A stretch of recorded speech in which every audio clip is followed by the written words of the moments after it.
A'udzubillahi minasyaitonirrajim. Bismillahirrahmanirrahim. Muhammadur Rasulullah.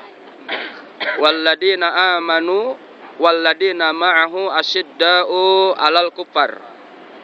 Ruhama'u bainahum tarahum ruk'an sujjada yabtaguna fadlan minallahi wa ridwana. Shadaqallahul azim. Jadi Nabi Muhammad itu adalah utusan Allah. Nabi Muhammad itu adalah utusan Allah. Orang-orang yang bersamanya, orang-orang yang pengikutnya sangat keras terhadap orang-orang kafir. Dari sisi keras, dari siapa, Bu? Dari sisi tauhid, la ilaha illallah. Jadi tidak ada kompromi tentang tauhid, tentang akidah. Ruhama'u bainahum. Kemudian yang kedua, saling menyayangi, saling mengasihi di antara sesamanya. Sehingga ada hadis yang terkenal, siapa yang menyayangi penduduk bumi, maka akan disayang oleh penduduk langit, gitu ya. Tarahum ruk'an sujjada. Kemudian kamu lihat ada bekas-bekas sujud di jidatnya. Bukan harfiah kemudian harus hitam judut kita, bukan. Ada bekas sujud di jidatnya itu artinya setelah sholat ke depannya mencegah kemunkaran. Itu yang terpenting. Jadi dari duhur ke asar, asar ke maghrib, maghrib ke isya, isya ke mana? Ke subuh. Jadi ke depan maksudnya. Ke depan setelah sholat itu ada perubahan yang luar biasa. Itu yang artinya ada bekas sujud di jidatnya gitu ya. Kemudian yabtaguna fadlan minallahi wa ridwana. Senantiasa motivasinya hanya untuk mencari ridho Allah Subhanahu wa taala. Jadi inilah identitas umatnya Rasulullah sallallahu alaihi wasallam. Mudah-mudahan Bapak Ibu sebelum kita pulang, identitas ini tidak akan hanya ada di sini, tapi juga ada di rumah. Tidak hanya di rumah, tapi juga di masyarakat. Tidak hanya di masyarakat, tapi juga di kantoran. Dalam lingkup seni kehidupan kita, kita semuanya harus senantiasa membawa identitas umat Rasulullah Sallallahu Alaihi Wasallam. Maka insya Allah kita akan termasuk gelombang kanan atau gelombang haluan kanan, Ashabul Yamin dalam surah Al-Waqiah itu. Kelompok kanan itu insya Allah kelompok surga itu ya. Insya Allah. Kemudian berharap tentunya di pertemuan kita di Masjid Nabawi ini di depan Kubah Hijau, karena salah satu wasiat Nabi yang terpokok untuk kaum ibu yang sangat diamanahkan kepada kaum bapak. Ingin tahu, Bu? Nah, ya ayuhan nas. Nah, wahai manusia, ittaqullah, takutlah kepada Allah karena sebab perempuan. Perempuan itu dalam kurung istri. Istri itu bojo. Bojo itu pamajikan. Pemajikan tuh? Iya, bojo wadon. Jadi wahai manusia, takutlah kepada Allah karena sebab istrimu. Itu yang dimaksud itu ya. Kenapa? Karena engkau telah mengambil kehalalannya dengan sebab kalimah Allah. Saya nikahkan, saya kawinkan Neng Eis binti Rahmat dengan mas kawin 1 kilogram emas. Itu kalimah Allah, Bu. Saya terima nikahnya Eis Martini binti Rahmat dengan mas kawin 1 kilogram emas tunai. Itu kalimah Allah. Itu yang dimaksud bahwa Allah telah menghalalkan istrimu dengan kalimahnya. Oleh karena itu aku wasiatkan kepadamu. Bahkan dalam khutbah Rasul terakhir, dalam proses haji, termasuk yang diamanahkan oleh Nabi ketika bertanya kepada sahabat, tahukah ini tanah apa? Kata sahabat, tanah haram. Bulan ini bulan apakah? Kata sahabat, bulan haram.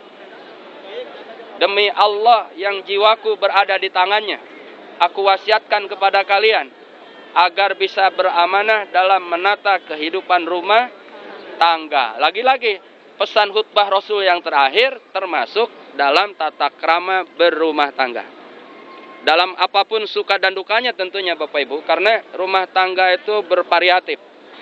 guru saya mengajarkan rumah tangga itu ada model-model. Ada model kuburan yang pada diem dua-duanya.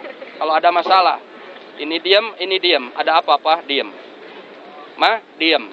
Akhirnya nggak menemukan solusi. Itu rumah tangga gaya kuburan. Ada lagi rumah tangga gaya belum, pasar. Ribut. Minggu ini gelas yang pecah, minggu depan panci. Itu gaya pasar. Pasar kan tarik urur harga masalahnya. Apalagi ibu-ibu kalau belanja kan kalau belum mentok di 5 real kan sampai dielus-elus tukang dagangnya.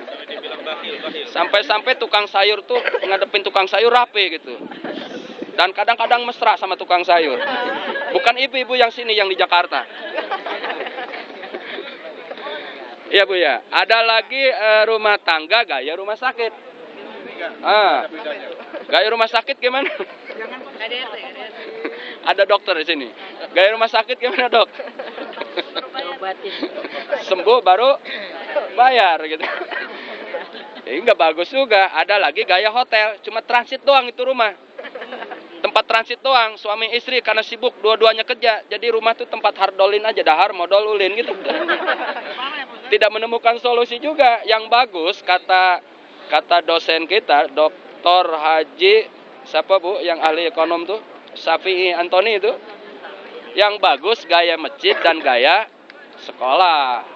Gimana? Mengikuti imam. Kecuali imam salah. Kalau kentut, imam harus keluar. Walaupun posisi jadi imam, jangan dipertahankan ngimamin terus. Dosa itu. Tapi jangan bilang ke jamaahnya, maaf kentut. Jangan. Karena sholatnya bisa batal. Udah keluar aja. Cuma posisi yang terdepan, yang belakang imam itu memang harus orang-orang yang ngerti fikih. Supaya imam batal, dia maju ke depan. Pernah terjadi, 5-5-nya maju ke depan. Ya, jadi sepakat. Cara sepakatnya jangan ngomong, lu yang ke depan. Jangan juga sih. Udah, siapa yang paling paham, paling umurnya tua, paling duluan hijrahnya, paling fasih bacaannya, paling tahu ilmu fikihnya ke depan. Oleh itu ada berjamaah yang di belakang imam itu harus orang-orang yang paham fikih sebetulnya Bu ya. Itu gaya masjid. Jadi imam ruku, imam sujud. Artinya harus taat sama suami. Sebetulnya untuk ibu masuk surga itu sangat mudah kata Nabi. Hanya 3 syaratnya. Taat Allah, taat kepada Rasul, taat sama suami, titik. Mah jangan kearisan, papa perlu hari ini, jangan maksain. Mah besok aja ya ke tanah abangnya. Bapak sih teman-teman udah dandan habis-habisan, jangan. Bahkan puasa sunnah pun perlu dibatalkan jika suaminya memerlukan. Tuh Bu, tahajud pun suaminya memerlukan. Jadi tidak ada kewajiban tahajud ujungnya ketika suaminya memerintahkan, karena lebih wajib kepada suami. Luar biasa. Kecuali suaminya mah tolong bantu papa doa biar sedikit-dikit bisa korupsi. Nah itu enggak ada kata. Nauzubillahimin. Papa kayak orang lain tuh rumah tangga tuh beli TV 70 in. Lah kita 14 in. Hitam putih lagi. Mikir dong Pak, kali-kali dikit-dikit enggak apa-apa dah. Nah itu sama-sama saling kerja dalam kemunkaran. Dan gaya sekolah, saling transfer ilmu. Istrinya nggak bisa wudhu, istrinya nggak bisa sholat, suaminya ngajarin, nggak bisa ngajarin, titipin sama majlis taklim. Kalau nggak dititipin sama majlis taklim sampai wafatnya, Allah akan mendakwa di kelak di yaumul akhirat. Istrinya, anaknya akan menuntut, wahai Allah, aku tidak bisa sholat, tidak bisa wudhu, dibiarkan oleh suami. Disuruh ngaji pun tidak, maka aku serahkan haknya sekarang kepadamu. Apa kata Allah? Lemparkan ia ke neraka. Walaupun sholat, walaupun haji, Bapak Ibu. Nauzubillahimin dalik. Betapa besarnya tanggung jawab seorang suami kalau begitu. Oleh karena itu, ajarkanlah. Kalau ternyata suaminya yang nggak bisa, istrinya bisa. Banyak sekarang istrinya yang ustazah Bu. Suaminya pengusaha. Saya sekali banyak problem juga. Bahkan selama di Madinah ada 2 orang yang konsultasi. Jadi kalau saya jarang tidur, mohon maaf. Karena memang kita konseling juga Pak. Konseling juga di dunia internet dan di dunia maya gitu. Jadi banyak sekali. Bahkan salah satu pertanyaan itu. Jadi saya ada ustazah luar biasa ilmunya. Tapi ternyata suaminya luar biasa nggak pahamnya.